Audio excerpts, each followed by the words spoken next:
Bueno, bienvenidos una vez más a este podcast llamado La Lluvia Tardía. Y hoy con nosotros tenemos un invitado especial, a Joel Domínguez. Muchas gracias por la invitación, qué hermoso estar en este tiempo y compartir lo que el Señor nos habla. Amén, amén, amén. Y bueno, como siempre decimos, este podcast habla sobre la promesa de Dios, la promesa de la iglesia para la iglesia, una promesa de avivamiento, que también podemos discutirla, dónde está en la Escritura, todo Claro. eso. Y también el avivamiento no solamente de forma colectiva, o sea, aunque es un movimiento colectivo, empieza con un individuo, ¿no? O sea, tiene mucho que ver con el corazón de un individuo, ¿no? No Sí, sé qué si... Sí, es como Dios despertando a una persona, pero saber que todos podemos ser parte, porque nosotros muchas veces vemos los avivamientos y vemos líderes y nos enfocamos en tal avivador, pero saber que también hubo un pueblo que estuvo orando, que estuvo también personas que rodean ese avivador. Una muy famosa es la madre de John Wesley, Susana Wesley, que fue la que lo crió, la que lo incentivó a buscar de Dios, que muchas veces no podemos darnos cuenta de la influencia que tienen las otras personas. Yo no tuve el privilegio por ahí de ¿cómo se dice?, de tener padres cristianos. No sé, vos... Sí, yo sí, gracias a Dios mis padres ahora están ejerciendo el pastorado. Así que, buenísimo, sí. Qué bendición. Pero sí, nosotros tenemos no solo nuestros padres, sino un país que ha sembrado, que sigue sembrando mucho. Argentina tiene el movimiento argentino, oramos por vos y todo, y es un país que tiene mucha oración. Porque también algo que muchas veces pasa desapercibido, y es que el avivamiento comienza con nosotros, o sea, empieza con la iglesia, no el mundo, sino que siempre el avivamiento viene sobre la iglesia. La misma Biblia dice en 2 Crónicas 7:14 que si se humilla el pueblo, si el pueblo en el cual mi nombre es invocado, dice, yo los oiré desde los cielos, o sea, yo voy a hacer algo, pero el deber de nosotros. Ahí está, totalmente identificar qué es un avivamiento y no confundirlo con otras cosas. Es muy importante, y este espacio se habla de eso también, la definición misma de lo que es el avivamiento, porque realmente uno le pregunta a uno qué es y va a decir una cosa, le preguntas a otro y dice otra cosa. Y si generalmente todo el mundo, tenés mucha razón, Joel, de que la gente lo confunde con evangelismo. Claro. De que cuando se ganan muchas almas es porque hay un avivamiento.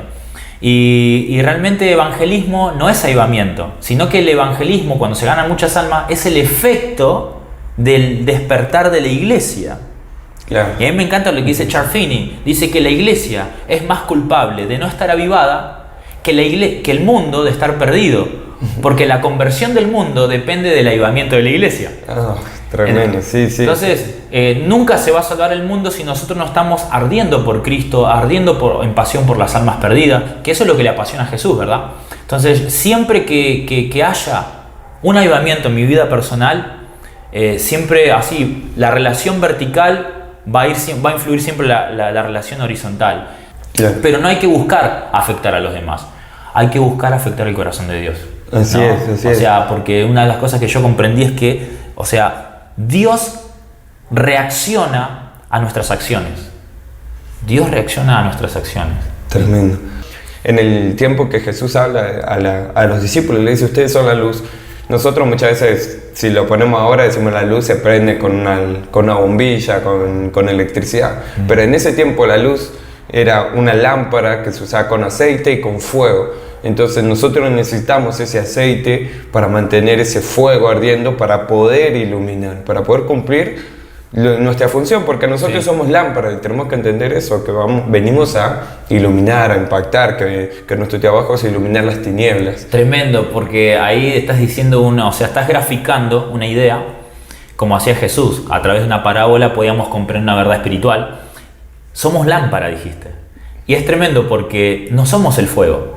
El fuego es el Espíritu Santo. Nosotros somos portadores de ese fuego. Así como una lámpara no es el fuego en sí mismo, sino que porta y carga ese fuego, esa misma presencia. Nosotros llevamos la Shekinah de Dios. Pero realmente, ¿ese fuego está ardiendo en nuestro corazón? Esa es la pregunta, ¿no? Claro.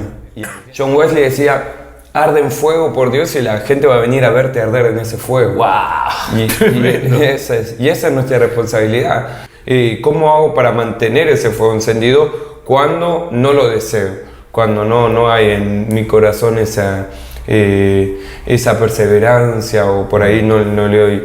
Dice, buscadme y viviréis. Ese viviréis es el sinónimo de avivamiento, de vivificar tu vida. Y que buscadme y viviréis, es decir, que para un avivamiento es necesario la búsqueda. Sí, yo también sé que la búsqueda de Dios culmina en un avivamiento, pero si no deseo buscarlo, y la palabra deseo significa, si no tengo la voluntad, no tengo la intención, no tengo la fuerza, no tiene la intensidad, ¿entendés? Ni la intencionalidad, porque cuando hablamos de deseo, hablamos de la voluntad que se inclina hacia el rostro de Dios, ¿verdad? Como también se puede inclinar hacia intereses personales o el pecado. Entonces, es una guerra de deseos, la búsqueda del rostro de Dios. Cuando yo lo necesito, lo busco. Jesús habla en una parábola sobre la necesidad de orar sin desmayar, y les habla de una viuda que va a un juez injusto que no quería por nada en el mundo hacerle justicia. Pero entonces eso la llevaba a golpear la puerta y no había otra cosa más importante para ella que ese juez injusto le da justicia. Entonces fue y golpeó por su propia necesidad, porque no tenía otro a quien recurrir. Entonces ella fue e insistió, y eso le dio la perseverancia. Entonces nosotros, si queremos ser perseverantes en nuestra búsqueda, en nuestra intimidad, en nuestro deseo por Dios, es entender la necesidad que tenemos de Él, es entender la necesidad que tenemos de escuchar su voz una vez más. Nosotros fuimos creados para su gloria, fuimos creados para Él. San Agustín decía, tú nos creaste, Señor, para ti, y nuestro corazón está inquieto hasta que repose en ti. Wow. Y entender eso, que Dios nos creó para Él, y en tanto nuestro corazón no esté en intimidad con Él, esté en esa relación con Él, nuestro corazón siempre va a estar inquieto, va a estar inseguro. En Romanos capítulo 8 dice que nosotros, que tenemos el Espíritu de Dios, gemimos dentro de nosotros mismos, esperando ese día del encuentro con Dios. Y yo creo que muchas veces por eso nos quebrantamos cuando ¿Por qué? La pregunta nos toca es, ¿por qué gime por ese encuentro? Porque fuimos creados para eso. Fuimos creados para esa eternidad. Hay un velo que no permite ver precisamente algo el cual despierte el deseo. Porque hoy la iglesia, si no busca a Dios, aunque tiene conocimiento de que fue creado para adorar a Dios, hay un obstáculo que le impide desear a Dios de tal manera que lo busca intensificadamente como la viuda, a tal punto que esa insistencia culmina con con el objeto deseado. Pero en fin, digo que vos personalmente en tu vida, ¿cómo batallás o cómo luchás contra los deseos que son contrarios para ver a Dios como realmente es? Claro. ¿Me explico? Sí. No sé si la hice muy larga, ¿verdad? No, entendí. Y es lo que la pregunta de Jesús al final de todo ese pasaje. Él dice, cuando venga el Hijo del Hombre, ¿hallará fe en la tierra? Y uno puede pensar y dice, ¿dónde habla de la fe en esa parábola? Pero es la fe que tenía la viuda de que el juez injusto podía hacerle justicia. Y hoy yo creo que nos falta mucho eso como iglesia, como cuerpo, el pensar que Dios lo va a mandar. Y me acuerdo de una historia de Charles Finney, que él en su proceso de conversión empezó a leer la Biblia, y él iba a la iglesia y él veía cómo la gente le pedía cosas a Dios, le pedía un derramamiento del Espíritu Santo. Hasta le pedía avivamiento. Claro, y no lo tenían, y él decía, ¿cómo es posible? La Biblia estará mal, y entraba en esa crisis porque él veía que en la Biblia decía que el Padre estaba más dispuesto a darle el Espíritu Santo a quienes se lo pedían que un Padre terrenal darle buenas cosas a sus hijos. Tremendo. Y él decía, ¿cómo es que? Y después que pedían y nadie lo daba, y no recibían respuesta a la oración de Dios, y la Biblia decía, pedid, se os dará, buscad y hallaré, llamad y se os abrirá. Y decían, no está. Hasta que se dio cuenta hasta que el Espíritu le hizo ver que era la fe. El problema estaba en creer. Claro, no creían lo que pedían, no creían que Dios iba a responder esa oración, no creían. Y ¡qué loco! Es eso. Estar pidiendo a Dios algo que no creo. Claro. Señor, dame. Señor, manda un avivamiento, mándalo, Señor. Pero Sí. no lo cree. Claro. O sea, qué controversia. Qué. ¡Wow! Y es que es ahí, es eso, es creer, y es lo que nos separa de todo lo que Dios tiene para nosotros, porque Dios no nos demanda una sola cosa, sino creer. Dice que es necesario que el que se acerca a Dios crea que le hay y que es galardonador de los que le buscan. O sea, creen, y pedir creyendo que lo recibiréis y lo tendréis, dice la Biblia. Y es eso lo que nos separa del avivamiento, llegar a ese estado de fe. ¿Y por qué buscamos tanto a Dios? ¿Por qué? Porque nosotros buscamos a Dios porque necesitamos escuchar su voz. Porque por la fe, pero la fe viene por el oír y el oír la palabra de Dios. Entonces, cuando nosotros estamos en intimidad y nos vamos asemejando su voz, vamos adueñándonos, teniendo esa sensibilidad a su voz, nos llenamos cada día más de esa fe. Y a medida que tenemos fe, entonces vamos a ver a Dios en mayor medida en nuestra vida. Que esa es la clave, el poder creer que Dios puede mandar un avivamiento, creer que yo voy a buscarlo a Dios y lo voy a encontrar. Eso es algo que nos falta, y eso es algo que muchas veces lo vemos. ¿Por qué la gente no ora? Porque dice, si yo voy a orar, pero no va a pasar nada. Y hay una historia cómica. Ya se predispuso para que no pase nada. Claro, ese es el punto, esa predisposición. Me acuerdo de una historia que había una mujer que tenía una montaña ahí que le tapaba la vista, y vio en su vida que decía que si orábamos para un monte, él se podía trasladar al mar, y entonces si tuviera fe como un grano de mostaza.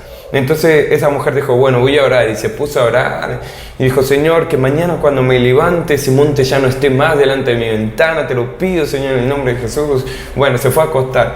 Al otro día se levantó y vio el monte y dijo, yo sabía que no se iba a mover. Claro, y con esa predisposición. Exactamente. Claro, con estaba esa fe, pidiendo, sabiendo de antemano que Dios no le iba a responder. Claro. Entonces, ahí te das cuenta el corazón duro, ¿no? Ahora, ¿cómo identifico yo? O sea, lo que estoy escuchando, el mensaje que yo estoy escuchando en mi intimidad, en la radio, en las redes o en mi propia congregación, ¿despierta mi fe? Porque no es lo mismo escuchar la voz de Dios que escuchar un sermón de cualquiera. Entonces, también estamos alimentando bien la fe. Está provocando la palabra que yo escucho. Si no estimula mi fe, ¿es la palabra? Lo mismo, nosotros escuchamos una mala noticia y se nos llena de temor el corazón, o de inseguridad, o de dolor, o de angustia. Sí. Y porque lo que escuchamos afecta a nuestro corazón. Totalmente. Y es ahí cuando nosotros podemos entender las cosas espirituales. Porque hoy las cosas espirituales no las vemos, pero sí las oímos.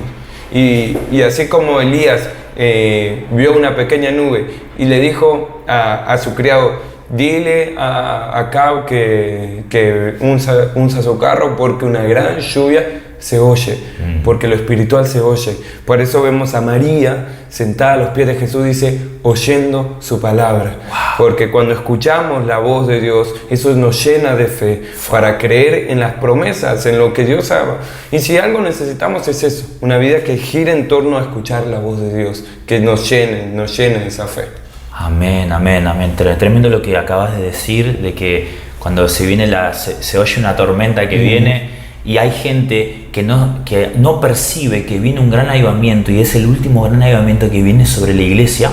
Está basado en Joel capítulo 2, pero volviendo al tema de la fe, o sea, el tema es, ¿por qué no deseo a Dios?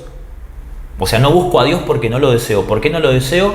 Porque está fallando la fe. Así es. Pero la fe, también en mi primer capítulo del libro La lluvia tardía, que a futuro estará disponible, el primer capítulo habla, que ya lo hablé, ¿no?, en los capítulos anteriores con los otros invitados, de que dice, la fe es la certeza de lo que se espera.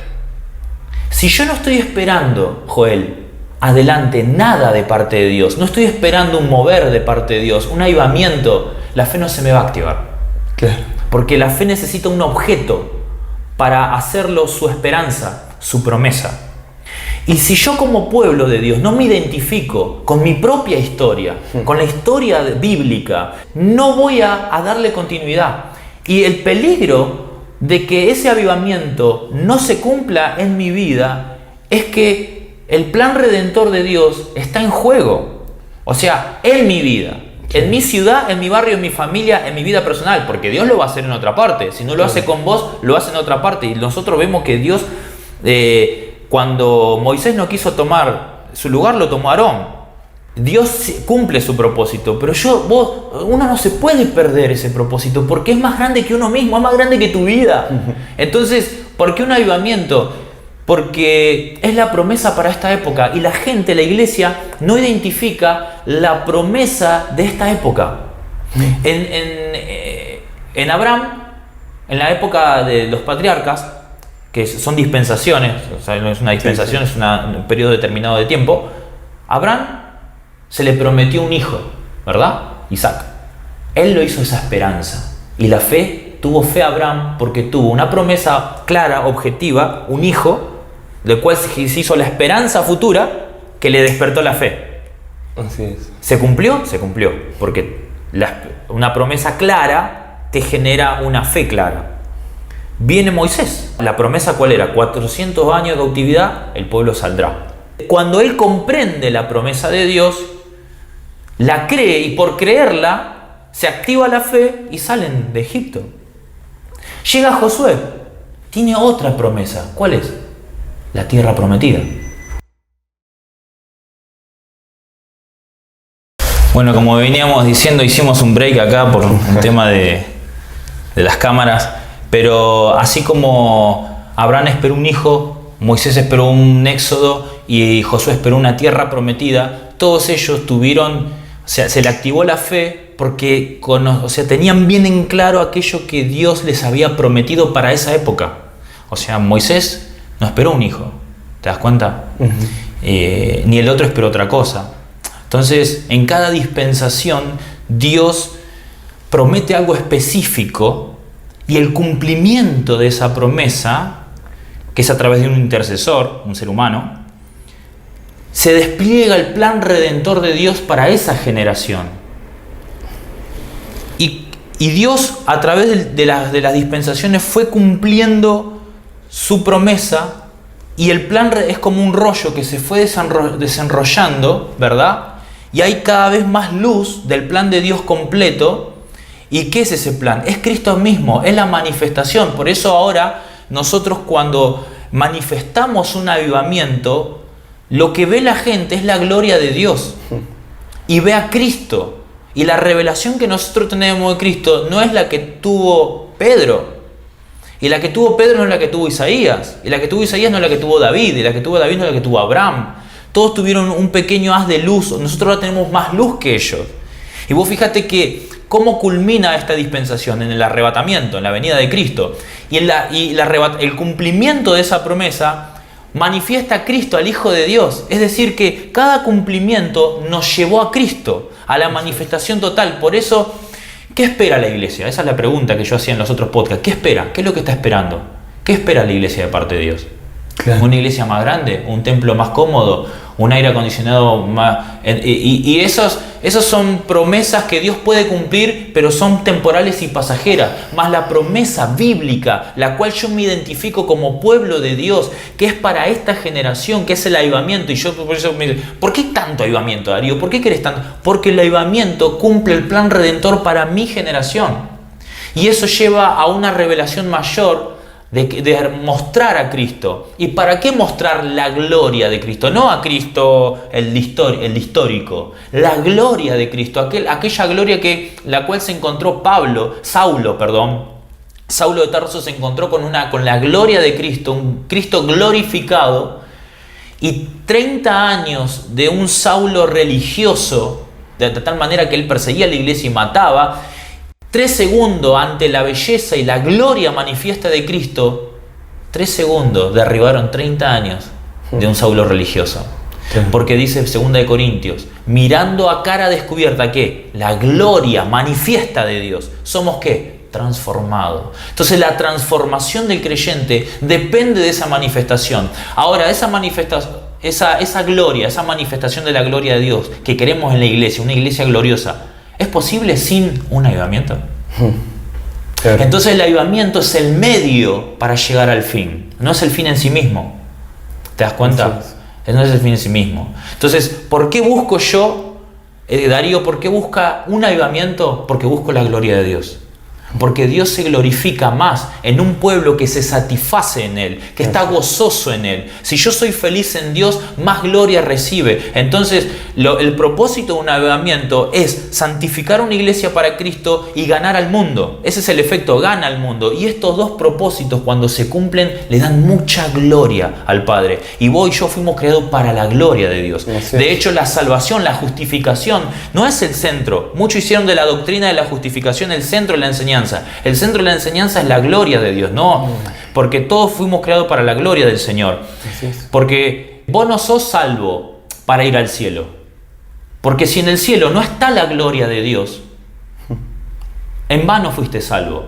Porque, ¿qué dice? Todos pecamos y fuimos que destituidos ¿de dónde? De la gloria de Dios. No del cielo.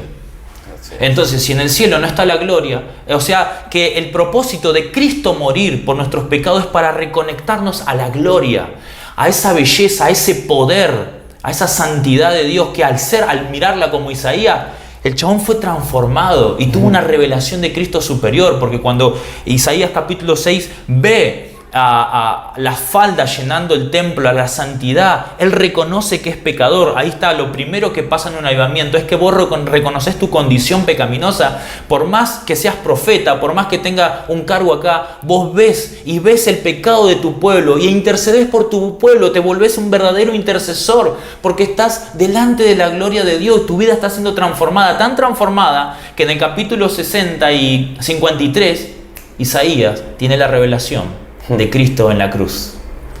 Él llevó nuestros dolores, nuestras cargas, fue molido por nuestros pecados. ¡Wow! ¡Qué revelación! Pero simplemente porque su vida, porque él vio la gloria de Dios. Él tuvo un avivamiento personal, ¿verdad? Que también, y hasta el día de hoy esas palabras nos siguen echando raíz en nuestro corazón, ¿verdad? Claro. Y es muy importante cómo todo esto está conectado, porque Jesús, antes de resucitar a Lázaro, le dice a Marta o a María, le dice a Marta: no te he dicho que si crees verás la gloria de Dios.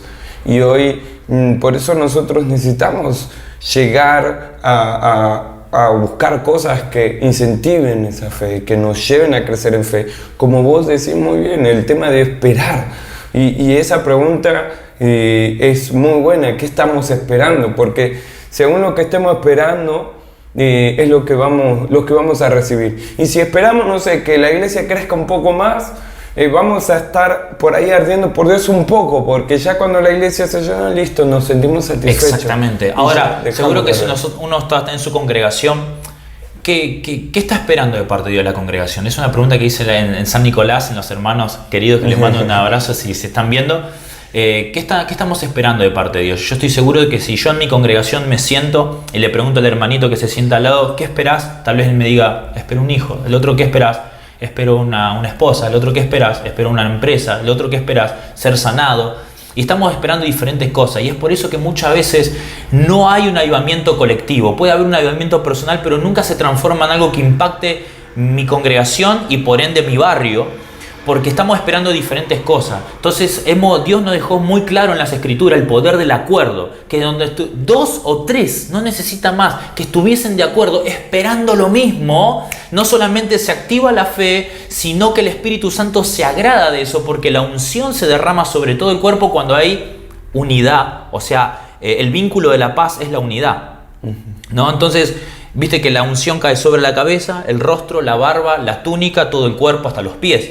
Entonces eso habla de que la unción es derramada, el avivamiento se derrama solamente donde hay unidad en el cuerpo. Y no significa estar juntos, podemos estar juntos pero estar separados espiritualmente en cuanto a la unidad, en ponernos de acuerdo en una cosa. Entonces, ¿qué pasaría en una iglesia si dos o tres se ponen de acuerdo con la expectativa de la promesa de avivamiento para la iglesia? Tremendo, un avivamiento. Y mirá lo que dice Ravenhill. Dice, mientras vivamos sin avivamiento, así viviremos. ¿Entendés? Apagados. Entonces es tremendo. Sí. Mientras nos conformamos a vivir así, viviremos así. Ese es el punto, el conformarnos, el no esperar, el no tener el hambre suficiente de Dios. Fuera de cámaras hablábamos y yo te decía el tema de un avivador con el cual yo me identifico mucho, que es John Lake, y él decía, había un anhelo en mi alma por más de Dios, que era para mí la evidencia de que había algo más. Yo sabía que había algo más de Dios solamente por el anhelo que yo tenía de más de Él. Wow. Y es así, cuando nosotros tenemos esa vida enfocada en, hay más que no vimos, hay milagros. Una ocasión yo estaba leyendo sobre el avivamiento de la calle Azusa y las cosas tremendas que pasaban ahí, los milagros sorprendentes y todo. Y el Espíritu Santo golpeó mi corazón y me dijo, ni pienses que el avivamiento que viene, el avivamiento final, va a ser como esos, porque es cosas muchísimo más grandes, wow, cosas que ni ojo vio, ni oído yo, ni han subido a corazón de hombre, son las que Dios ha preparado, porque es el último avivamiento antes de que Jesucristo venga, antes de que se termine todo. Entonces dice, ahí el Señor va a sacar la artillería pesada, lo último, lo más grande. Y nosotros tenemos esa promesa, como vos decías, la promesa de la gloria postrera que va a ser mayor que la primera. Entonces nosotros tenemos que buscar esa gloria postrera y no conformarnos, esperarlo y saber que va a venir. Y hay algo que me encanta con el tema de David cuando él escribe el Salmo 63. Que él dice, Dios mío, temprano te buscaré, de madrugada te buscaré, mi alma tiene sed de ti, mi carne te anhela. Y él habla en el versículo 5, él dice, como de meollo y de grosura será saciada mi alma. Y o sea, él decía, cuando yo me esté en tu presencia, me voy a ser saciado. O sea, él ya predisponía su corazón y él decía, yo voy a entrar en tu presencia y voy a ser saciado. Wow. Y esa predisposición muchas veces nos falta. Lo mismo en Isaías 26:9, que dice, con mi alma te deseo en la noche y mientras dure el espíritu dentro de mí, madrugaré a buscarte. Wow, ahí te das cuenta. Esa predisposición.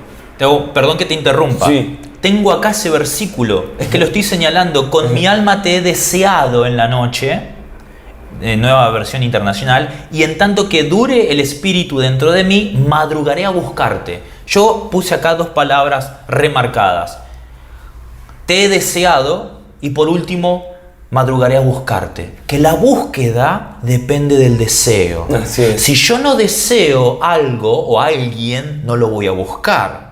Por eso estamos hablando de la guerra que hay en los malos deseos contra los deseos del espíritu, los deseos de la carne contra los deseos del espíritu. Y ahí está la lucha para que la búsqueda apasionada se active en nuestra vida para que culmine en un avivar personal y por ende colectivo.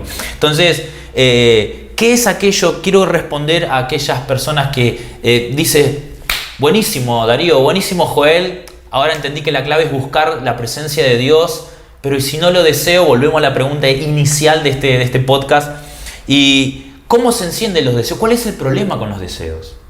¿Por qué la gente desea por ahí Instagram antes que escuchar una predicación? ¿Por qué la gente desea, en vez de orar, estar hablando con los demás muchas horas? ¿Entendés? Y yo creo que tiene que ver con tema de valores. Con tema de valores. Hay un capítulo ya estoy spoileando todo mi libro, un capítulo que se llama Buscar, desear, atesorar, ¿verdad? Y que la búsqueda, el avivamiento depende de la búsqueda, pero la búsqueda depende del deseo. Pero si yo no tengo el deseo, es el gran problema. Y John Piper ha dicho, muchos jóvenes se han acercado a mí con lágrimas diciéndome, no deseo a Dios, no sé cómo buscarlo, quiero buscar y no lo busco. Y el problema está, ¿por qué no lo deseas? Y tiene que ver con un tema de valores. Valor en el cuanto a atesorar. ¿Qué es un tesoro? Un tesoro es algo que tiene un valor intrínseco. La vida de Cristo que Él derramó por vos tiene un valor. Tu vida tiene un valor. Y no estamos hablando de un valor cuantitativo, ¿verdad? Sino de un valor espiritual. Un valor que solamente el corazón puede inclinarse a eso. Así como cuando vos te enamorás de una chica y te dice, vamos a encontrarnos en la plaza a las 3 de la tarde. A las 2 ya estás ahí, desesperado. ¿Por qué desesperado? ¿Por qué ese deseo tan intenso y que estás antes? Porque le has puesto un valor a esa chica, un valor muy alto. Entonces, para desear a Dios, el problema del deseo de Dios es que no estamos atesorando a Dios, no le estamos dando el valor que Él tiene, porque no lo sabemos, puede ser por ignorancia. Porque cuando yo le pongo el valor que es incalculable, la vida que Cristo dio por mí, cuando vos comprendas cuánto Dios amó a Jesús, vas a comprender cuánto te ama a vos. Porque Él lo entregó por tu culpa, por tu culpa. Lo despellejaron en una cruz como un perro, derramó su sangre santa, inocente. Y cuando vos ves, dice que Jesús es la niña de los ojos del Padre. Y que es el deseado de las naciones. Y dice que el Padre se manifestó en el bautismo. Dijo, en Él yo tengo mi placer, mi complacencia. Y lo ama, es el Hijo amado. Y que si nosotros comprendemos cuánto Dios ama al Hijo. Y al entregarlo en la cruz como un ladrón. Y matarlo tan así. Entregarlo a los pecadores. Nos damos cuenta cuánto nos ama a nosotros. Y ahí nuestro valor por Jesús, por su presencia, va a crecer automáticamente. Mira lo que dice. Donde esté tu tesoro, Jesús dijo esto, allí estarán los deseos de tu corazón. Tremendo. Que el deseo se te activa por Dios cuando vos lo atesorás a Cristo. La pregunta es, ¿atesoraste a Cristo? ¿Le diste el valor que Él merece? Porque cuando tu corazón le dé el valor que Él tiene, y te vas a encontrar deseando a Dios con todo, con un fuego, y vas a empezar a buscar, a orar, y va a ser un deleite ya, no un deseo, un deleite.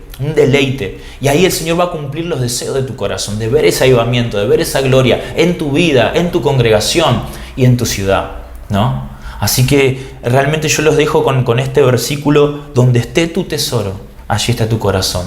Que el avivamiento depende de la búsqueda, pero la búsqueda depende del deseo, y que tus deseos dependen de atesorar a Cristo. Así es. Cuando Él es lo más importante, no hay otra cosa. No hay otra cosa. Cuando podemos decir por qué un futbolista no va a bailar o se cuida en las comidas, porque él quiere llegar a ser un futbolista profesional o quiere ser el mejor del mundo, entonces cada vez va sacando las cosas que no les hacen llegar y empieza a desear otras. Y es así, cuando uno pone a Dios y dice, Dios, esto es lo que yo deseo. Y podemos ver el ejemplo de Daniel. Daniel, que estaba en Babilonia y tenía todas las cosas que él podría querer. Pero cuando se firmó el edicto que por 30 días no buscaran a Dios, él lo siguió buscando igual, porque él decía, aunque su propia vida peligraba, él decía, no, lo más importante es Dios, más importantes son mis momentos con Él que todo. Entonces, por una generación de Danieles que no cambian los deseos por Dios por deseos temporales y pasajeros. Por una generación así, oremos, intercedamos, que se levanten jóvenes, que ardan mi pasión por Jesús, porque como dijiste vos, cuando empezamos a arder, las almas vienen solas. Cuando yo ardo por Dios, las almas vienen solas. Tremendo, bro. Vamos finalizando este podcast, la verdad que está apasionante, tengo mi corazón así con ganas de seguir orando. Antes de esto estábamos adorando al Señor de una forma muy especial. Gracias por venir, Joel. ¿Dónde te encontramos en las redes sociales? Bueno, yo estoy porque por ahí hay gente que quiere conocer más, o sea, seguir escuchándolo, si le gustó, tiene su... Claro, mi Instagram como Joel Domínguez-98 y Facebook como Joel Domínguez. ¿Y perteneces a qué congregación? Al Ministerio Río de Fuego, en Bernal, Quilmes. Mandamos un saludo al ministerio ahí en Quilmes, a todos los hermanos de... ¿Cómo dijiste? Ministerio Río de Fuego. Río de Fuego, amén, sí. Gloria a Dios, qué bueno es. Está basada en la palabra de Daniel. Daniel, que dice que vio delante del trono salir como un río de fuego. ¡Wow! Tremendo. Estamos conectados, hermano. Hay conexión divina acá. Sí. ¿Tus pastores cómo se llaman? Son mis padres, Adrián y Lorena Domínguez. Saludos a los pastores de acá. Bien, han hecho un buen trabajo y sé que este chico va a ser un precursor de aquel avivamiento que viene. Amén. Vamos a seguir orando por eso. Amén. Vamos por el avivamiento juntos. Sí, vamos por un avivamiento. Amén. Vamos por un avivamiento.